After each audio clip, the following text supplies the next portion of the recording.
చేయండి. యోహాను సువార్త 3వ అధ్యాయము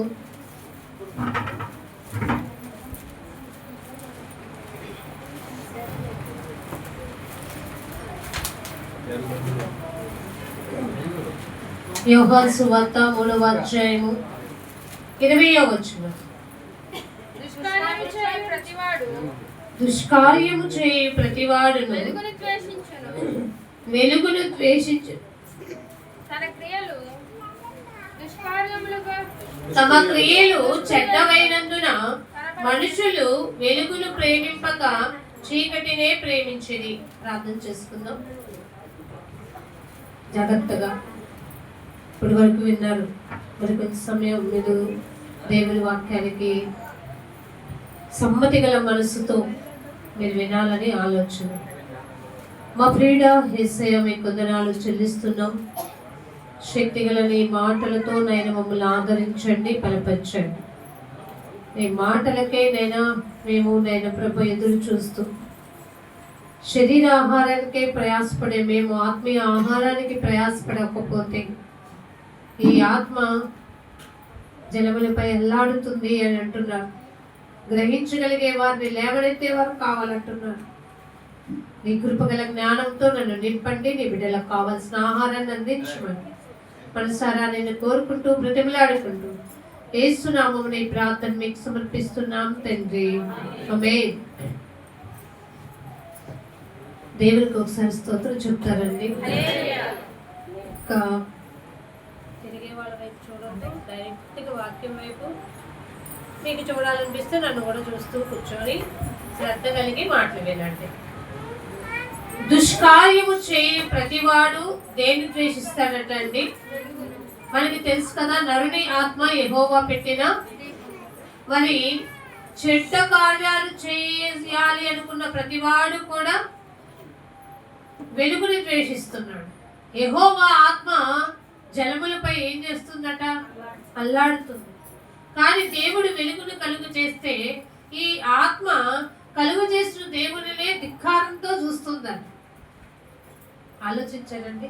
అంటే ఈ లోకంలో అంటారు కదండి, అన్నం పెట్టిన వాళ్ళే ఏం చేస్తున్నారంట?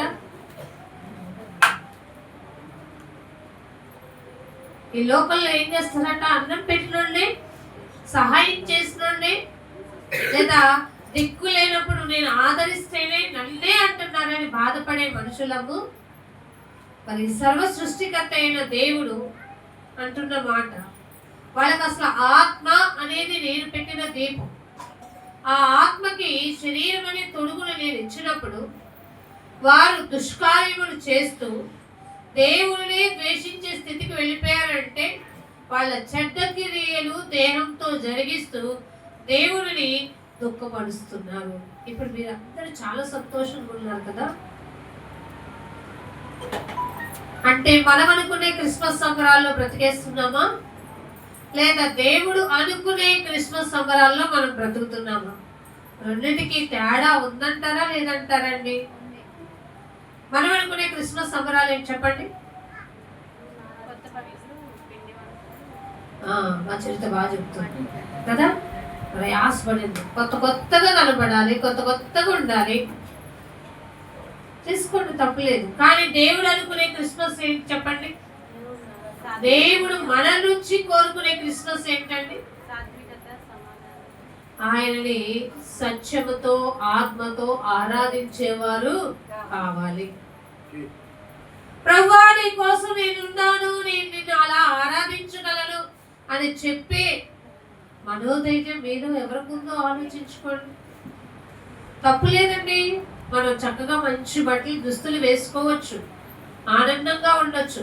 ఎందుకంటే మన దేవుడు ధనవంతుడు, మనం దరిద్రులమైతే కాదు. చక్కగా ఆనందంగా మంచిగా వేసుకోండి, సంతోషంగా ఉండండి. కానీ నీకు సంతోషం గల హృదయాన్ని ఇచ్చింది ఎవరో ఆయన మాత్రం ధిక్కారంతో మాత్రం చూడద్దు. దుష్కార్యం చేస్తూ దేవుడిని ఏమంటున్నారట? దేవుని తమ క్రియలు దుష్క్రియలుగా కనబడకుండానట్లు వాళ్ళు ఏం చేస్తారంట? దేవుని దగ్గరికి రారంటండి. అంటే అరే నువ్వు తప్పు చేస్తున్నావురా అని ఒక మాట చెప్పామనుకో, అసలు అక్కడి నుంచి రెండోసారి ఏం చేయడం తెలుసా? చాలా మంది పాస్టర్ గారు ఏం చేస్తారు తెలుసా, ఎవరన్నా రాలేదు అనుకో, ఏంటి నువ్వు రాలేదు, రేపు రావాలి, నాకు కనపడాలి అక్కడ అన్నారు అనుకో, ఇక నెక్స్ట్ డే నుంచి ఇది కనబడితే అటు వెళ్ళిపోతారు. అలాంటి వాళ్ళు మీలో ఎంతమంది ఉన్నారో మీ మనస్సాక్షికే తెలుసు. అవునా కాదు? అబ్బా ఇప్పుడు వెళ్ళామా, మొన్న రాలేదు, ఎందుకు రాలేదని ఖచ్చితంగా అడుగుతారు. కానీ దేవుడు మాకు చెప్పిన ప్రశ్న అదే, మరి నువ్వెవరినైనా బాగున్నావా అని అడగడం కంటే ప్రార్థనకి రా, దేవుడి మాటలు తెలుసుకో, ఆచరణలో ఉంచుకో, దేవునికి ఇష్టానుసారంగా నడుచుకో. ఇవి మరి మా బాధ్యత మేము నెరవేర్చొద్దు అంటే అది ఎంత భయానకరమైన పాపం తెలుసా? పాపము చేయవాడితో చెలికాడిగా మాత్రం ఉండొద్దు. దేవుని వాక్యం అదే. దేవుని మాటలు చాలా వరకు చేదనిపిస్తాయి దుష్కార్యములు చేసేవాళ్ళు. దేవుని మాటలకి కొంచెం మందికి ఎలా అనిపిస్తాయి తెలుసా? జుంటె తేనె దారుల కంటే మధురం అంట. ఆ మధురము కోసం ఏం చేస్తారు తెలుసా? ఇంకొంచెం వినాలి, ఇంకొంచెం నేర్చుకోవాలి, ఇంకొంచెం. మీకు ఒక విషయం తెలుసండి, మనం శరీరంతో చేసే చెడ్డ క్రియల వల్ల ఆత్మకి బలహీనత వచ్చేస్తుందండి. ఈ ఆత్మ బలహీనతలోకి వెళ్ళినప్పుడు ఏమంటుందో తెలుసా? వెళ్తాంలే, నేను అలా చేశాం కదా, ఈ రోజు ఇలా మాట్లాడాం కదా, పొరుగింటి వాళ్ళని ఇలా తిట్టాం కదా, వాళ్ళ మీద అలా కోపం తెచ్చుకున్నాం కదా, ఈ మనిషిని ఈ విధంగా చేశాం కదా, మనం ఎందుకు వెళ్ళడం వద్దు. ఇంకా ఫిక్స్ అయిపోయి కూర్చున్నారు అనుకో, అపవాదం ఏమంటాడు తెలుసా? వీడు తప్పకుండా నాకు దొరికేశాడు రా. ఇక వీడికి గాలం ఎలా వేసానంటే ఇదిలించుకొని కూడా పోకుండానట్టుగా వీడికి గట్టిగా ఉట్టు బిగించేసాను అనుకుంటాను. నువ్వు అది తెగ తెచ్చుకొని రావాలంటే ఎవరి దగ్గరికి రావాలో తెలుసా? అదే దేవుని దగ్గరికి వస్తేనే మన క్రియలు చెడ్డవో మంచివో తెలుస్తాయి. అసలు అక్కడికి రానంటే మన క్రియలు ఎలాంటివో మనకి ఎలా తెలుస్తాయండి? ఆలోచించాను. ఎందుకంటే నీకు వెలుగు, రక్షణ, కేడము, కొండ, కోట, ఆశ్రయదుర్గము ఎవరై ఉన్నారు? దేవుడే. అనుకుంటున్నావా మా ఇంట్లో పెద్దవాళ్ళు ఉన్నంత వరకు నాకేమాత్రం కొదువు లేదు అనుకుంటున్నావా? కళ్ళు మూసి కళ్ళు తెరిచేలోపు ఏం జరుగుతుందో కూడా ఆలోచిస్తున్నారా నా మాట? కళ్ళు మూసి కళ్ళు తెరిచే లోపే ఒక్క సెకండ్లోనే ఏదైనా జరిగిద్దు. అప్పుడు నువ్వేమవుతావో ఆలోచించు. జీవపు ఓట ఆ విషయంలో నువ్వు జాగ్రత్త కలిగి లేకపోతే జారిపోతావు. కీర్తన గ్రంథం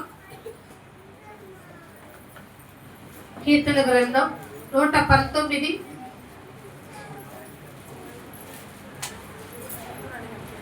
కీర్తన గ్రంథం 119, 105 వచనం.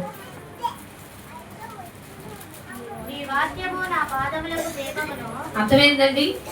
నీ వాక్యము నా పాదములకు ఏమైపోయిందట? ఆలోచించారా? నువ్వు అనుకుంటావు నా చెప్పులు లేకుండా నేను అడుగు వేయలేను, నా కాళ్ళు గుచ్చుకుంటాయి అని.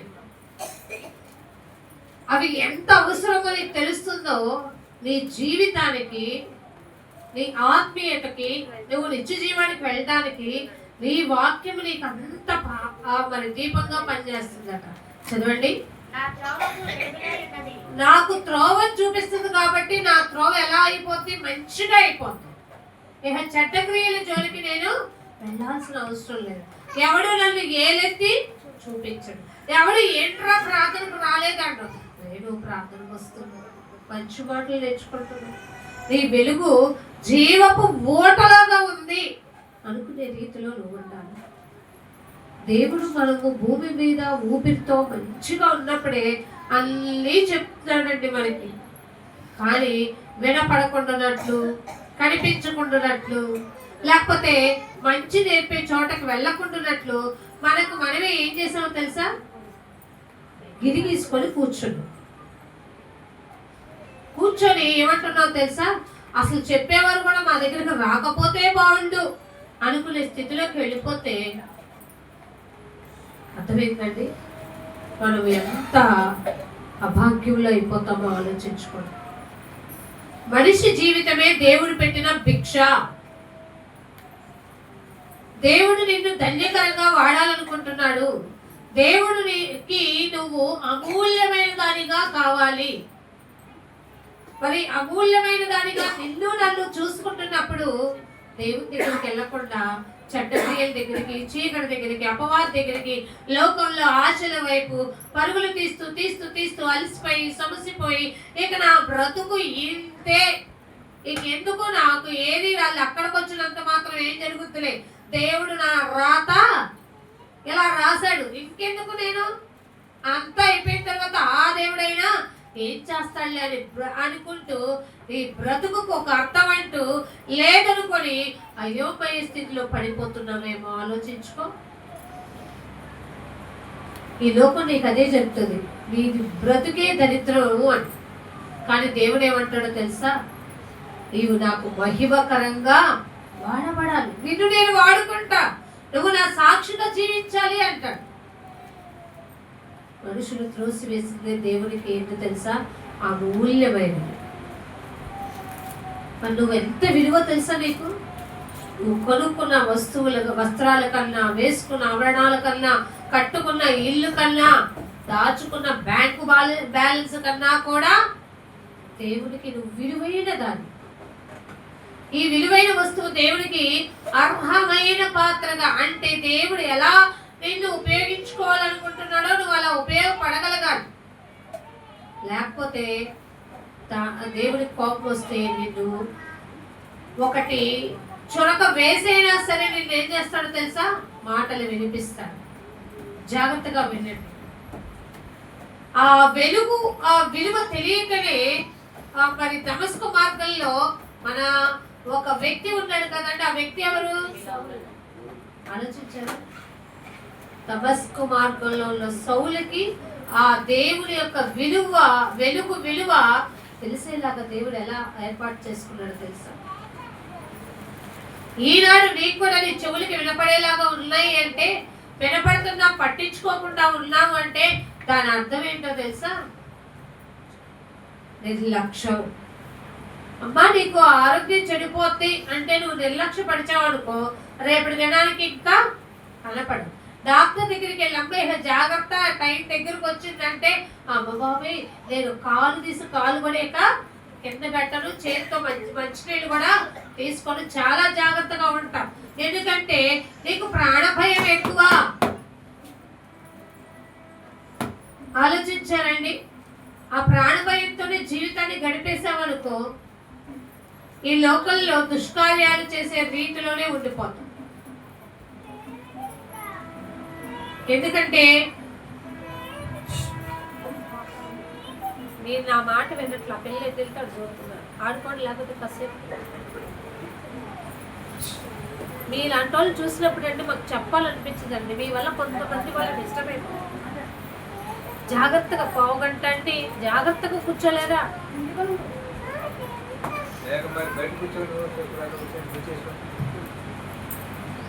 యెహోవా నాకు వెలుగాయే, యెహోవా నాకు రక్షణయే, నా ప్రాణదుర్గమయే,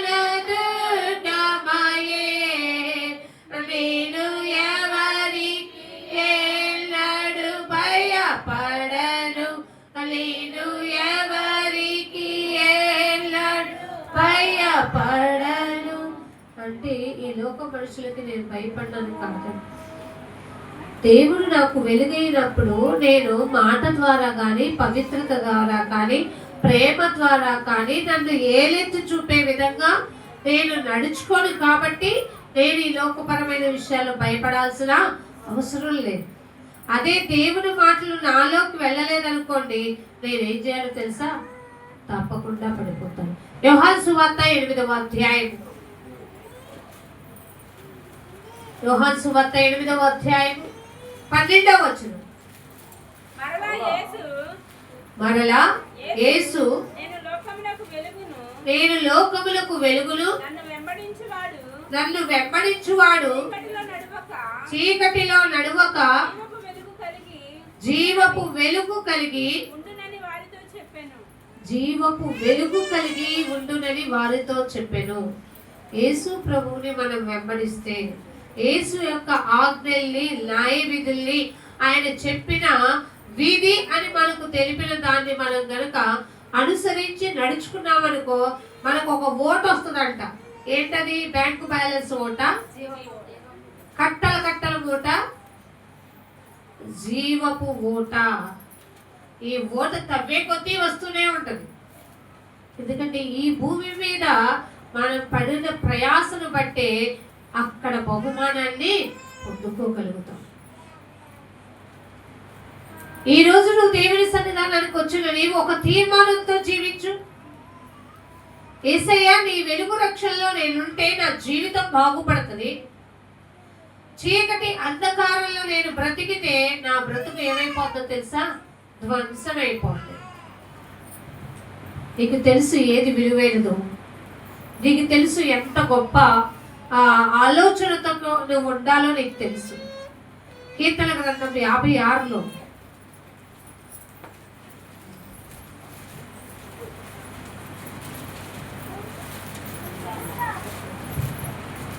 కీర్తన గ్రంథం 56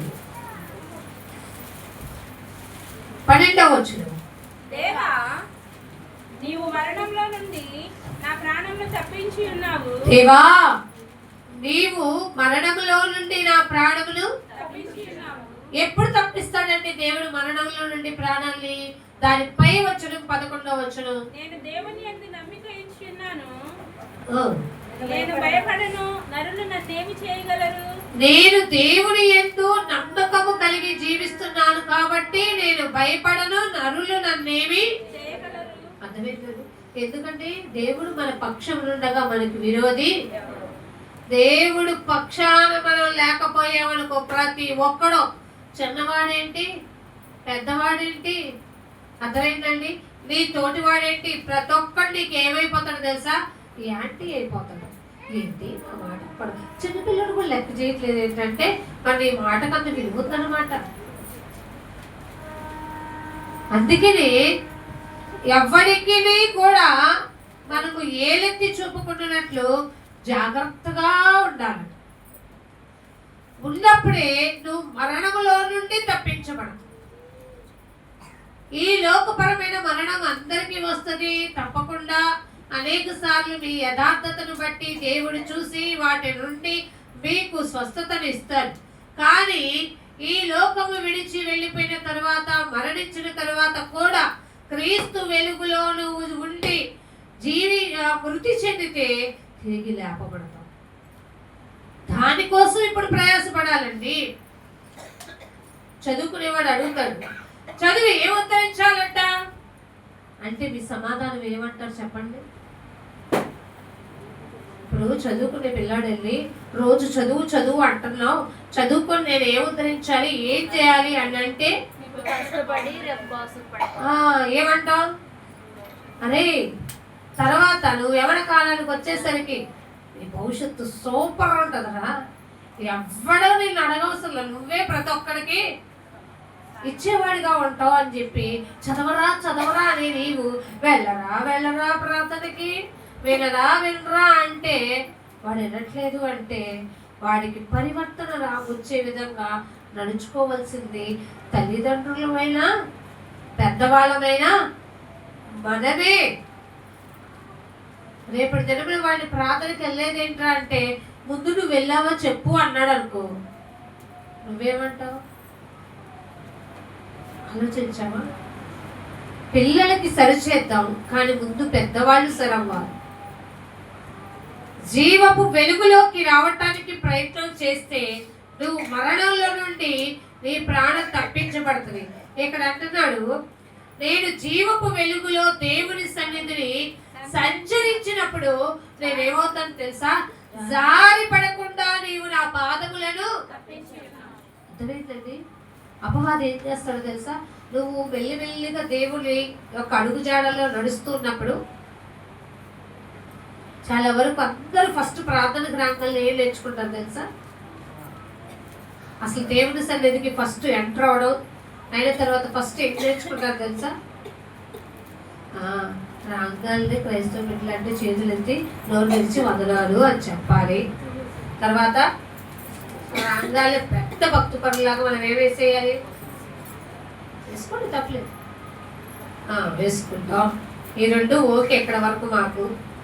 తర్వాత అందరూ పాడుతున్నారు, నా గొంతు కూడా బాగుంటుంది కాబట్టి నేనేం చేసేయాలి, పాట పాడేస్తా. అబ్బా పాడుతా అందరూ, ఏ బల్లే పాడావు నువ్వు, ఇంకా నేర్చుకో పాడు అనగానే నా భుజాలు కాస్త ఏమవుతాయి కదా, ఇక్కడికి కూడా ఓకే చేస్తాను.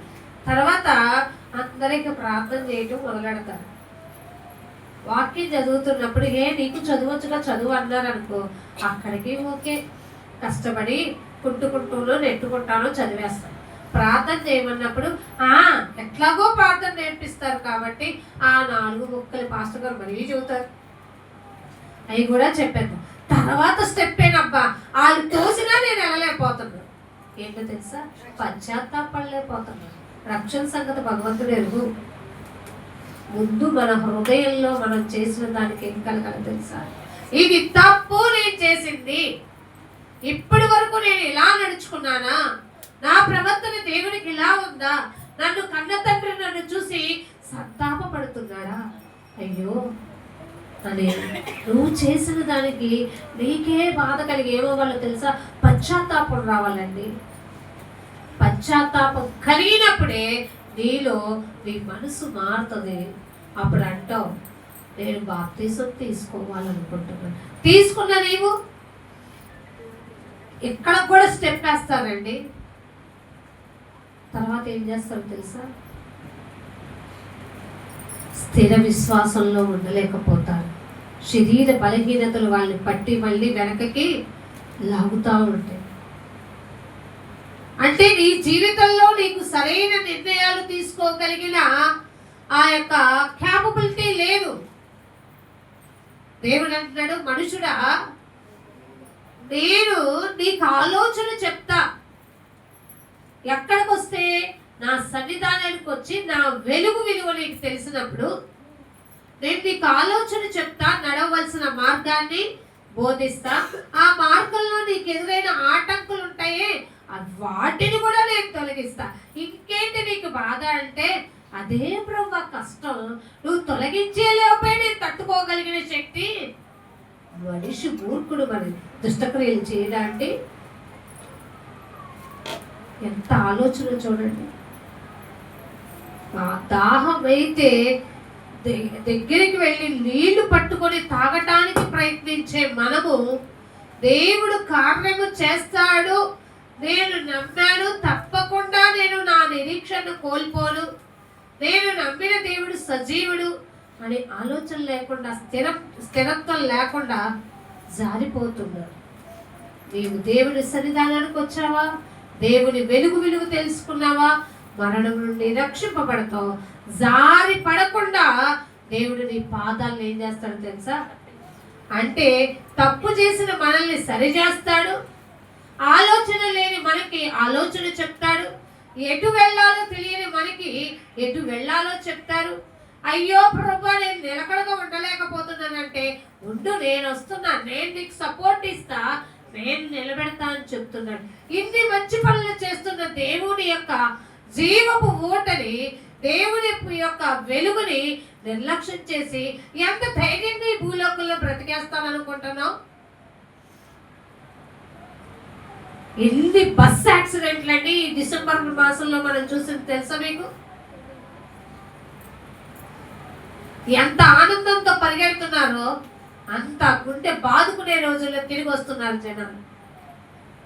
అనుకుంటున్నావా? నీ బ్రతుకు దినాలను లెక్కించుకో, పండుగ దినాలను లెక్కించుకుంటున్నావు. ఈ రోజు ఇట్లా ఉన్న నేను వచ్చే పండగకి ఇంకా శబాష్ అనిపించుకునేలాగా ఉండాలి అంటే నా ప్రవర్తనలో మార్పు రావాలి. ఎందుకంటే నేను లాస్ట్ ఇయర్ కొనుక్కున్న బట్టలే కొనుక్కోనుగా, ఆ కలరే వేసుకోనుగా, మారుతానుగా. ఇది పోయిన సంవత్సరం కొనుక్కున్నా, నాకు వద్దు. ఈ మోడల్ పోయిన సంవత్సరం వద్దు. ఈ కలర్ వాడేస్తే నాకు వద్దు. అబ్బా ఇదేనా, ఇంకో కొత్త కొత్త లేవనుకుంటావుగా. మరి నీ జీవితంలో ఎందుకు నువ్వు అభివృద్ధి చెందావు? ఎందుకు దేవుడి యొక్క జ్ఞానంతో ఎదగాలనుకోవట్లేదు? ఎందుకు ఆ వెలుగు యొక్క ఆ యొక్క విలువ నీకు తెలియకుండా పోతుందంటే కేవలం ఏంటో చెప్పనా, తెలియక కాదండి, నిర్లక్ష్యత, మన బుద్ధిహీనత. ఆలోచించండి. తీసుకొని వారు తీసుకోవడానికి బాప్తీస అనుభవంలో తీసుకోమని నేను చెప్పాం. ముందు పశ్చాత్తాపంతో ఉండు. బాప్తీసం తీసుకున్న వారు కూడా చెడ్డ క్రియలలో పాలివారైతే మీ నాశనానికి మీరు ఉత్తరవాదులు. నీకు చేతనైతే, దేవుడి వాక్యం నీకు తెలుసుంటే, దేవుడి వాక్యం చేత నువ్వు గద్దించబడినట్లయితే అన్యమైన వాటిల్లో పాలి భాగస్తుడు కాక నువ్వు క్రీస్తు ప్రేమలో ఉన్నావు. దేవుడిచ్చే సర్వాంగ కవచం ధరించుకున్నావు. ఆ ప్రేమలో వేరి పారి స్థిరపడ్డం నేర్చుకో. అంతేగాని విందులు వినోదాల్లో మనం ఉండడానికి దేవుడు చెప్పాడు. ఒక క్రమమైన జీవితం అన్నాడు. మోషే గారండి ఇశ్రాయేల్ జనాంగాల్ని 4 లక్షల మందికి వెలుగు చూపించడానికి దేవుడు ఏర్పాటు చేసిన నాయకుడిగా ఉన్నప్పుడు వాళ్ళు ఆ నాయకుడి మాట వినాల్సింది పోయి ఆ నాయకుడినే ఏమార్చేశారు తెలుసా? కింద అహరోనుకి చెప్పెళ్ళాడు. పైకి వెళ్ళిన మోషే గారు దేవుని మార్గాల్ని బోధిస్తుంటే వాటిని రాసుకుంటూ ఆజ్ఞల్ని విధులను రాసుకుంటుంటే కిందకు వచ్చేసరికి ఇశ్రాయేల్ ప్రజలు ఏం చేశారట? అర్థమైందండి? దుష్కార్యాలు చేస్తూ తమ క్రియలు చెడ్డమైనవి ఏమి చూపించుకున్నారట. మనం కూడా అలాగే ఉన్నామేమో చూసుకోండి. చెడ్డ క్రియలలో పాలివారు అవ్వకండి. క్రీస్తు వెలుగు కలిగి, క్రీస్తు జీవపు వాటలో, క్రీస్తు సువాసనగా మీరు ఉండనప్పుడు దేవుడు మిమ్మల్ని చూసి, నా ప్రియ బిడ్డ, నువ్వు అడగకుండానే నేను నీకు ఈవులు ఇచ్చేస్తానమ్మా అని మిమ్మల్ని చూసి దేవుడు మీరు ఆశ్చర్యపడే విధంగా మీ జీవితాలలో కార్యాలు చేయగలరు. ఈ మాటలు మీకు కొంచెం కఠినంగా ఉండొచ్చు, కానీ చెప్పకపోతే కఠినమైన శిక్ష మేము పడాలి కదా అండి. మేము చేసిన పాపాలకు ఆల్రెడీ శిక్ష అనుభవిస్తున్నాం. మరి ఎందుకండి మా మీద కక్ష? రక్షణ గురించిన వార్త నశించున్న వారికి వెర్రిగా ఉంటది. అలిభాగస్తురాలు కాక నువ్వు క్రీస్తు సువాసనగా ఉండు, పరిమళ వాసనగా ఉండు. దేవుడి యొక్క సరళతలో మోషే సర్పమును పైకెత్తినప్పుడట ఎవరు తన వైపు చూశారో వాళ్ళు బ్రతికింపబడ్డారు. అలాగే యేసుక్రీస్తు సిలువ పైకి ఎత్తబడినప్పుడు ఎవరు ఆయన వైపు చూసి ఆ ప్రయాస ఏంటో, ఆ భారం ఏంటో ఎందుకో తెలుసుకున్నవాడు వెలుగులోకి వస్తాడు. తెలుసుకోనివాడు చెడ్డ క్రియలను అనుసరిస్తూ బలాబలా అంటూ చిందులేస్తూ ఆనందిస్తూ తనకు నచ్చిన వేలో క్రిస్మస్ సంబరాలు జరిపేసుకుంటాడు. నీకు నచ్చిన వేలో క్రిస్మస్ చేసుకోమని చెప్పలా. దేవుడు నచ్చిన మార్గంలో క్రీస్తు ఆరాధన కలిగి నువ్వు జీవించగలిగితే ఆ యొక్క సమరయ స్త్రీకి ఇచ్చారే జీవపు నీటి ఊట, అది దేవుడు నీకు కూడా ఇవ్వడానికి సంసిద్ధంగా ఉన్నాడు. దేవుడు ఎప్పుడూ రెడీ అండి. తీసుకోవడానికి నువ్వు రెడీగా ఉన్నావా లేదు? అసలు దేవుని మాట గ్రహించడానికి రెడీగా ఉన్నావా లేదు? ఎందుకు నీకు బాధ కలగట్లా? ఎందుకు నీలో పశ్చాత్తాపం కలగట్లా? ఎందుకు తెలుసా? ఎప్పుడైనా నీ ఏలుతో నీ కనుగుట్టిని పొడుచుకొని చూడు, ఎంత బాధ వస్తుందో, ఎంత తట్టుకోలేవో. ఇప్పుడు నీ క్రియలు చెడ్డమైనందున నీవు అంతగా దేవుని బాధ పెడుతున్నావు. వాక్యం తెలియక కాదు, తెలుసు కూడా నిర్లక్ష్యం చేస్తున్నావంటే నువ్వు సంతోషపడినట్టు దేవుడు సంతోషపడట్లేదమ్మా. ఎందుకు ఇలాంటి ప్రజల్ని నేను చేశాను? ఎంత అమాయకంలో బ్రతుకుతారా? అయ్యో ఎందుకు వీళ్ళు శిక్షకు పాత్రలు అవుతారని దేవుడు బాధిస్తున్నాడు. కాబట్టి ఆ మురికి చీకట్లోనే ఉండొద్దు. క్రీస్తు వెలుగు కలిగి, క్రీస్తు సాక్షిగా, క్రీస్తు వాక్యము నీలో ఉంటే, నీ హృదయంలో ఉంచబడితే మార్పు చెందిన అనుభవంలో ఉంటావు, ప్రత్యేకింపబడిన దానిగా ఉంటావు. అదే నిన్ను జీవింపజేస్తుంది, అదే నీకు జీవపు ఊటగా ఉంటుంది. నువ్వు ఇంకొకరికి మాదిరికరంగా ఉంటావు. అంతేగాని చెడిపోతూ ఇతరులు చెడగొట్టే స్థితిలో ఉండమాక. ప్రార్థన చేసుకుందాం, కళ్ళు మూసుకోండి. ఒక్క మాట అయినా మీ హృదయాలకు తాకితే అడగండి, ప్రభా నన్ను క్షమించయ్యా, నా మురికి క్రియలు ప్రభా అంధకారంలోనే ఉన్నాయి, కానీ ప్రభా వాటిని శుద్ధి చేసి నేను వెలుగులోనికి వెళ్ళటానికి నీ మార్గాన్ని నాకు చూపావయ్యా, నన్ను ఆదరించావయ్యా, నన్ను ప్రేమించావయ్యా, నన్ను దగ్గరికి తీసుకున్నావు ప్రభా, నీ వెలుగు వల్లే నన్ను విమోచించావని దేవుణ్ణి అడగండి. ఎవరైనా ఉంటే ఒక్కసారి ఆ మాట అడగండి, కన్నీటితో అడగండి, పశ్చాత్తాపంతో అడగండి. లేకపోతే ఇదే సమయం గురించి దేవుడు రేపొద్దున నిన్ను ప్రశ్నిస్తాడు.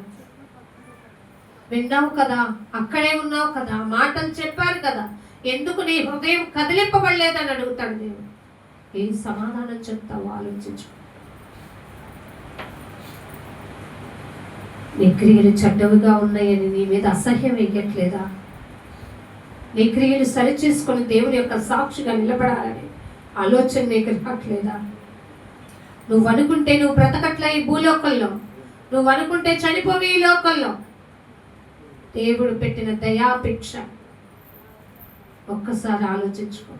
ఈ పండుగ అనుకునే క్రిస్మస్ రోజులో అయినా ఒక తీర్మానంతో జీవించు, ఒక ఆలోచన కలిగి, ప్రభా ఇక్కడ నుంచి నేను ఈ విషయాల్లో మార్పు చెంది జీవిస్తా ప్రభా, నీ సరళతలో వెళ్తా, నీ మార్గంలో నడుచుకుంటా, అన్యమైన చెడ్డమైన వాటి ఎందు నేను లక్ష్యం ఉంచను ప్రభా, నా ఆత్మీయ స్థితిని నేను బాగు చేసుకుంటా ప్రభా, మంచి నేల పడిన విత్తనం వల్ల నేను అభివృద్ధి చెందుతా ప్రభా.